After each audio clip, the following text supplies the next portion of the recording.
Hello everyone, this is Arunima from Knit and Otter, and in this video I'm going to show you the two stitches that you need to know to work on Tunisian mosaic projects, and I'll also show you how to change color at the beginning of a forward pass. So those are the three things that you need to know and before you start working on a Tunisian mosaic project, and we'll go over all three of them here. So let's start with Tunisian simple stitches. The For any row, this loop on the hook, it counts as the first stitch of the row. We're not going to do anything with that. And I'm going to now find the vertical bar of the next stitch from the previous row. So this is the front vertical bar, and I'm going to pick that up with my hook, yarn over, and pull through. So that makes a Tunisian simple stitch. I'm going to do it again for the next stitch here. This is the vertical bar of the next stitch, and I'm going to insert my hook, yarn over, and pull through. So that is how we make simple stitches. I'm going to make a few more and show you.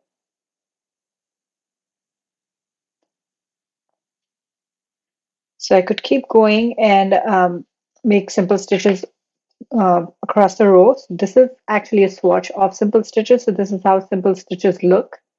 Now I'm going to show you how to make a front post extended simple stitch. So we're going to make an extended simple stitch in the front post. So how we're going to do that is we're going to go 2 rows down. So because extended stitches are taller, we don't make them in the row before. So we go 2 rows down. And in this case, it's the same color as the color that you're working with. So in a mosaic project, you will always end up making your front post extended simple stitches in the same color as the current working color. So what you have to do is you have to find the two vertical bars. So here every stitch is made up of two vertical bars, every Tunisian simple stitch. So here there's the front vertical bar that we've been making our simple stitches in. So this one was the front vertical bar for this one, and this is the front vertical bar for this stitch. And there is a back vertical bar. So if you go here, where you just push this a little further with your finger, um, you can see that there is this back vertical bar right here. So we're going to pick up the back and the front vertical bars together to make our extended simple stitch. So we pick the back vertical bar, the front vertical bar, yarn over, pull through, and then chain one. So that makes a front post extended simple stitch. I'm going to make a few more simple stitches. And then I'm now going to make another front post extended simple stitch. So you push this forward, you can see the two vertical bars. There's this back vertical bar and there's this front vertical bar. Yarn over, pull through, and then chain one to extend it. So that's how front post extended simple stitches look. I'm going to complete this row with simple stitches.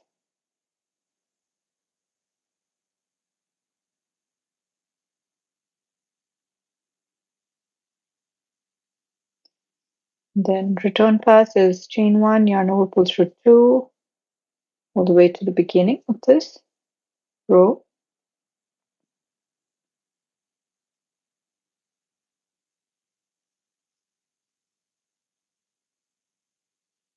And I'm going to stop here where there are two loops on the hook. This is where we change color for the next row, for the beginning of the next row. So we move the yarn to this side and pick up this one and yarn over, pull through to complete that return pass. So that's how you change color at the beginning of the forward pass. For the previous row, you just stop at when you have two loops on the hook. Do not complete that with the same color. Just use the second color to complete the row. So I'm going to make another row and show you how to change color again. So just a row of simple stitches.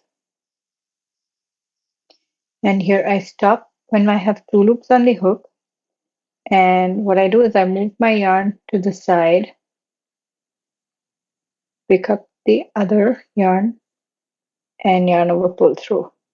So the reason I moved the yarn to that side is so that I can interlock the yarn that's carried in the back.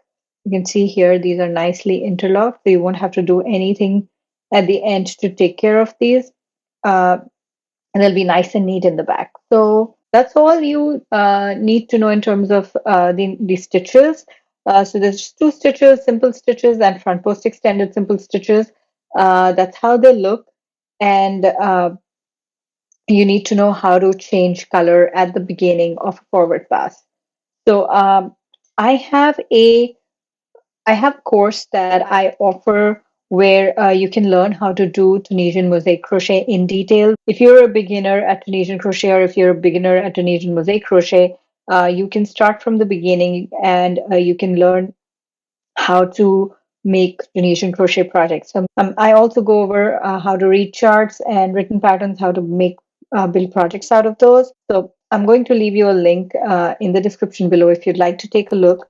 But this is pretty much all you need to know in terms of stitches and the technique, the one technique about changing color. And if you have any questions, feel free to reach out to me. Thanks for watching.